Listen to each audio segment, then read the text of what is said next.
mais uma vez e hoje um pouco climatizado para ver se a gente consegue elaborar um pouco sobre aquilo que nós vamos falar hoje. Comigo, 1 Reis 19, do versículo 8 a 14. Então ele se levantou, comeu e bebeu. Fortalecido com aquela comida, viajou 40 dias e 40 noites até que chegou a Horebe, o monte de Deus. E ali entrou numa caverna e passou a noite, e a palavra do Senhor veio a ele. O que você está fazendo aqui, Elias? E ele respondeu, tenho sido muito zeloso pelo Senhor, Deus dos exércitos. Os israelitas rejeitaram a tua aliança, quebraram os seus altares e mataram os profetas à espada. Sou o único que sobrou. E agora procuram matar-me. O Senhor lhe disse, saia e fique no monte, na presença do Senhor, pois o Senhor vai passar. Então veio um vento fortíssimo, que separou os montes e esmigalhou as rochas diante do Senhor. Mas o Senhor não estava no vento. Depois do vento houve um terremoto, mas o Senhor não estava no terremoto. Depois do terremoto houve um fogo, mas o Senhor não estava no fogo. E depois do fogo houve um murmúrio de uma brisa suave. Quando Elias ouviu, puxou a capa para cobrir o rosto. Saiu e ficou à entrada da caverna. E uma voz lhe perguntou, o que você está fazendo aqui, Elias?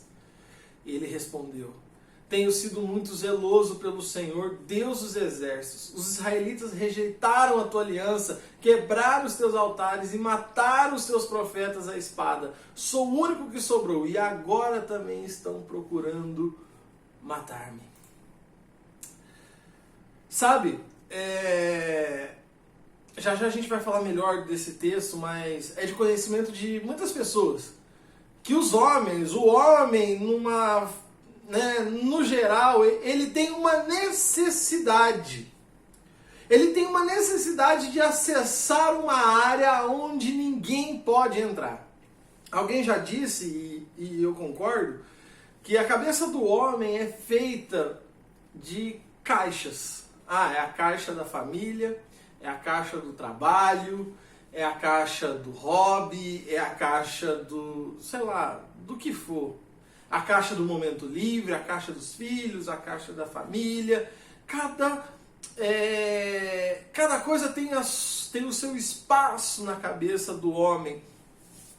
Fato é que já é conhecido de muita gente que o homem não consegue, o homem, né? Não natureza humana, mas o homem, pessoa, ele não consegue fazer mais de uma coisa ao mesmo tempo, né? E porque a cabeça do homem ele é em caixas, né? Abre uma caixa, para poder ir para outra caixa, você tem que fechar essa caixa primeiro.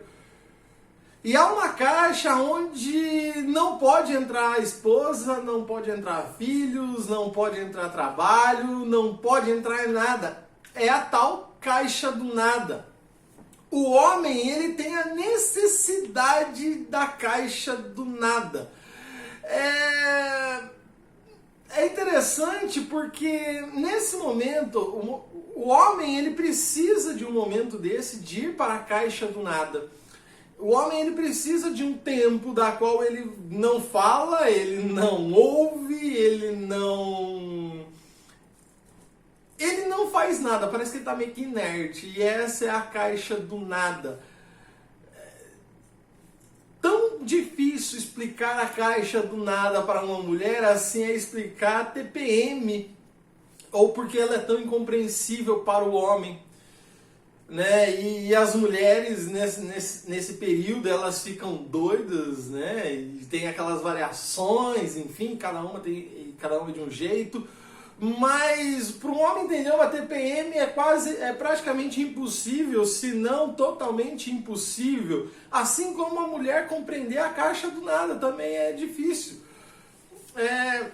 A caixa do nada ela se dá muitas vezes, né? Principalmente até na hora que o homem chega do trabalho, na hora que ele chega em casa, ele não quer ouvir nada. E às vezes é o momento em que a mulher quer falar, quer compartilhar, quer dizer como é que foi o dia, mas é o momento da caixa do nada.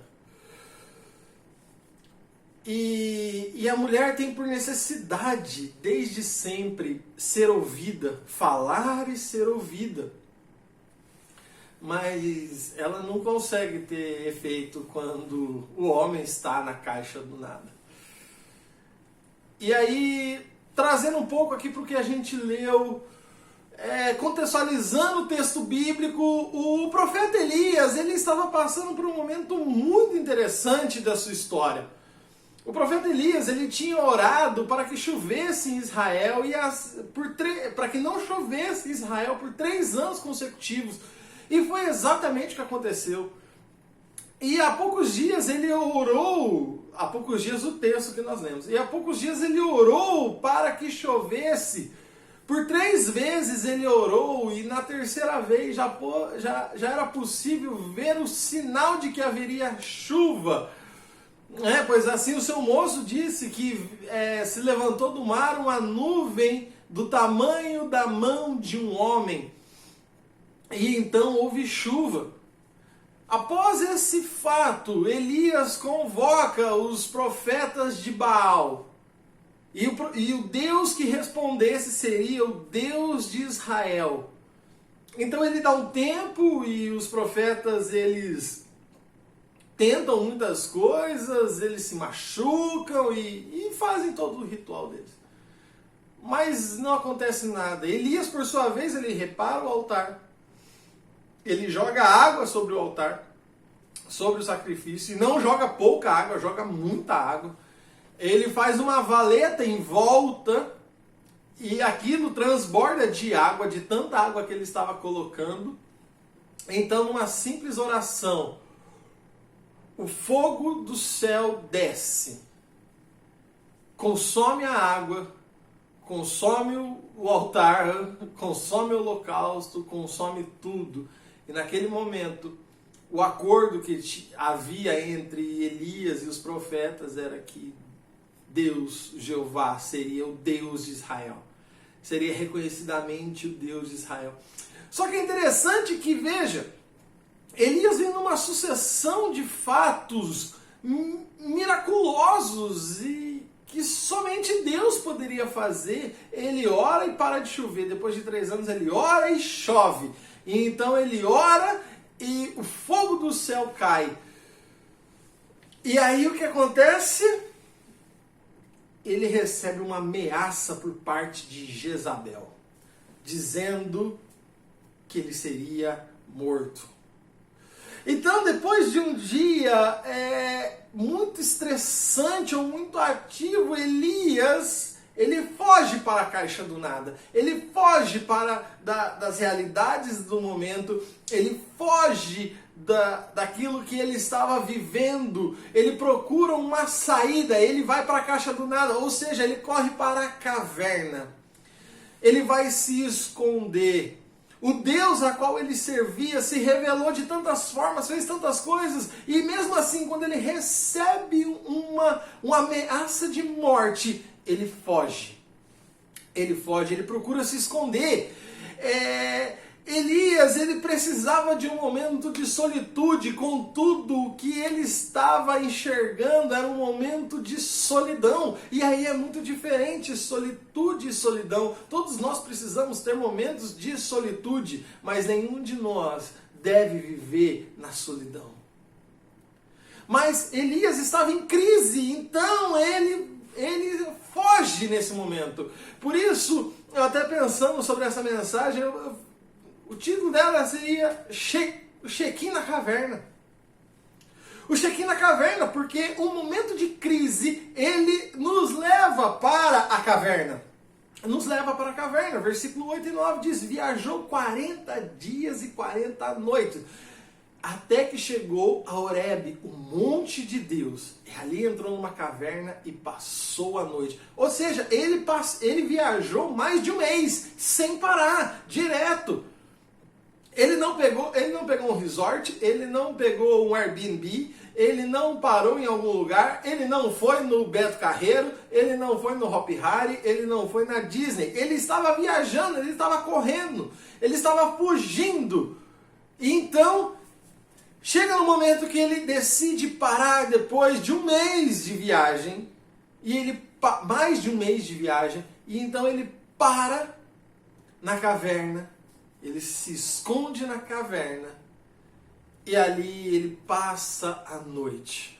Veja, ele viajou por mais de um mês, e ele chega no monte de Deus para se esconder na caverna, mas o que é interessante é que nem mesmo no monte de Deus, Elias pode se esconder de Deus. Ele não consegue se esconder de Deus.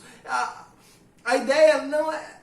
O que importava não era que ele se escondesse, mas que justamente ele viesse a fazer aquilo que Deus queria que ele fizesse. Em momentos de crise, acabamos por ir a lugares que não são a vontade de Deus para nós.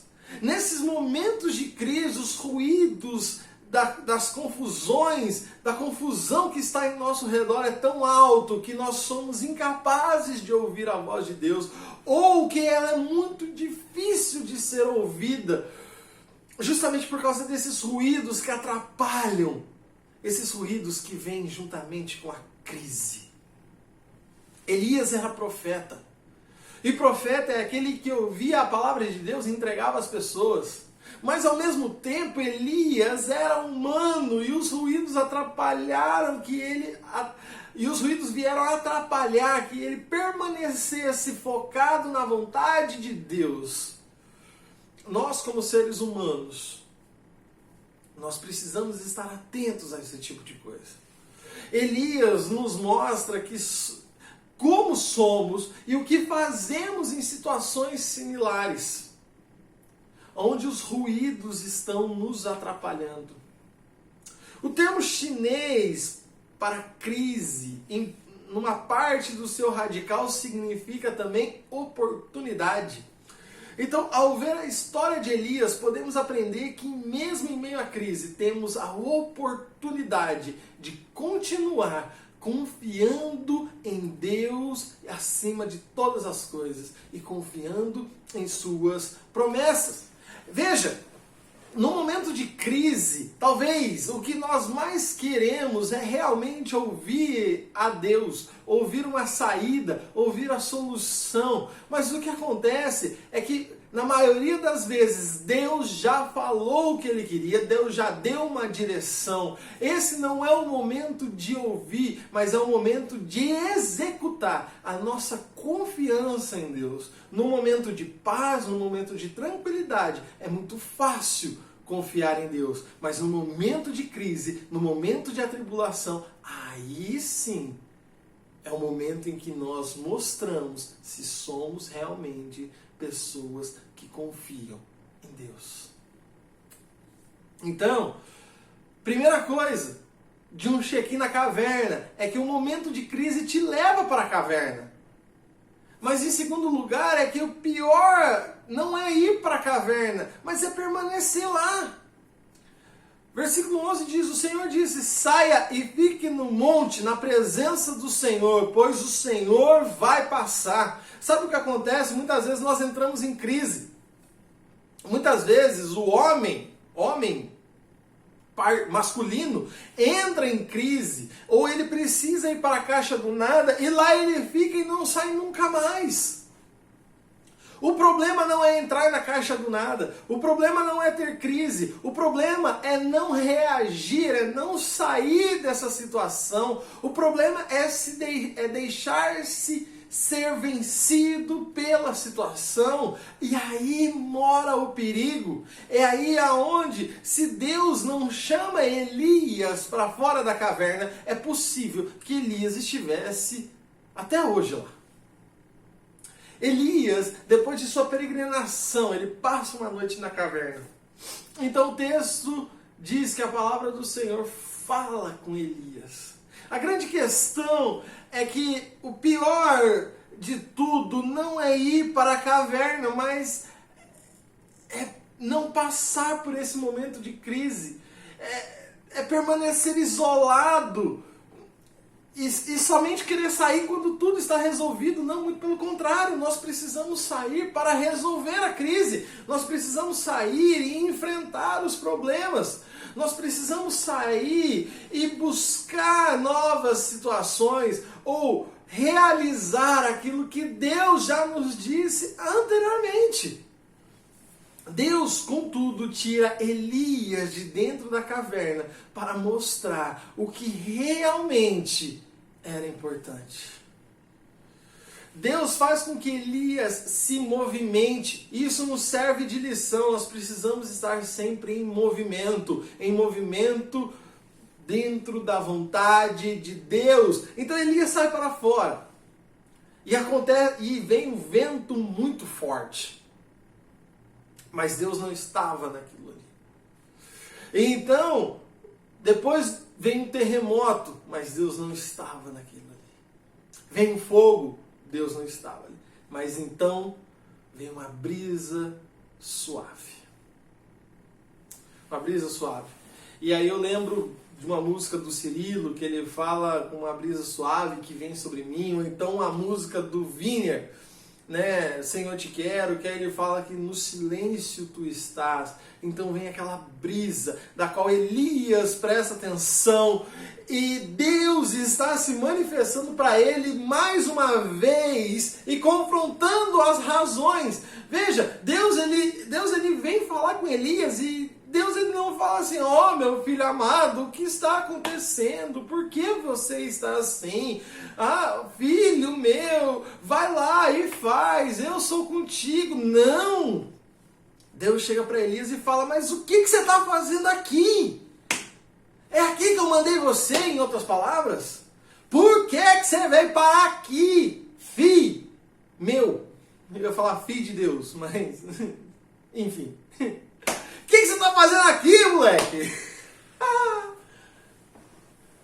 Ai, meu Deus. E Elias tem um momento de confrontação com Deus.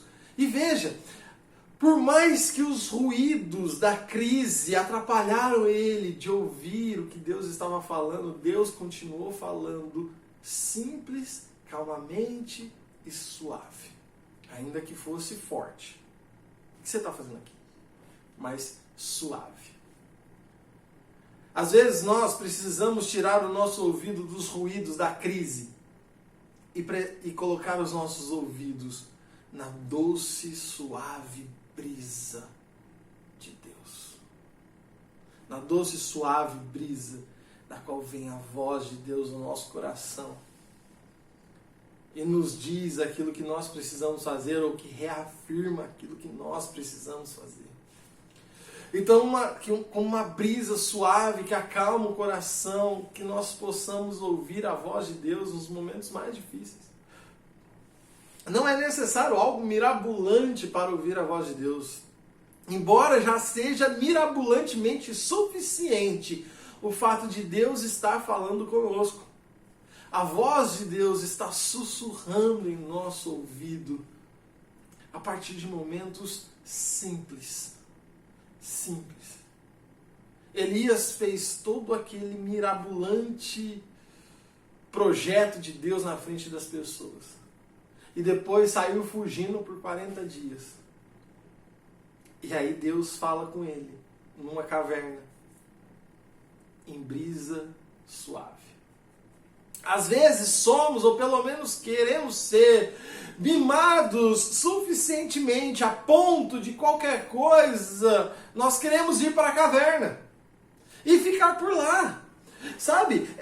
Às vezes qualquer coisa que acontece, eu vou para a caverna e já era. Vou viver na caverna. Hoje aqui, essa ideia mais ou menos é para a gente poder pensar um pouco na caverna, mas o que eu tenho para falar para você hoje é saia da caverna. Saia da caverna, saia da caixa do nada. O homem tem essa necessidade de passar um tempo, beleza, mas você passa um tempo, não a sua vida. A sua esposa, a minha esposa, homens, masculinos, precisam entender que a sua vida não é a vida inteira dentro da caixa do nada. Nós temos a necessidade da caixa do nada, mas nós também, a nossa esposa precisa ouvir. As pessoas que estão ao nosso redor precisam se relacionar conosco. No momento de crise, nós não podemos simplesmente viver na caixa do nada ou viver na caverna, como estou hoje. Nós precisamos sair. Nós precisamos ir além. Algo deu errado, então eu vou para a caverna. Não aconteceu aquilo que eu queria, então eu vou para a caverna. Não tive o tanto de like que eu queria, então eu vou para a caverna. Enfim, tantas as coisas que podemos pensar em nós mesmos, nos acabamos nos auto-enviando para a caverna, quando na verdade nós não precisaríamos ir para a caverna. Elias não precisava ir para a caverna. Imagina o Deus que se manifesta pela oração de uma pessoa em detrimento de 900 profetas que estavam clamando ao Deus deles, não conseguiu fazer nada. O Deus Todo-Poderoso estava do lado de Elias, ele precisava fugir para a caverna? Não. Mas Elias nos mostra que ele era humano. Em Cristo, ele é o sumo sacerdote, ele é o maior de todos os profetas, mas a unção de Cristo está sobre nós e nós temos a mesma responsabilidade de sermos os profetas do Senhor nessa geração onde nós estamos. Mas nós somos profetas não dentro da caverna, nós somos profetas fora. Meu querido, que Deus abençoe a sua vida, que Deus abençoe a sua semana e sai da caverna.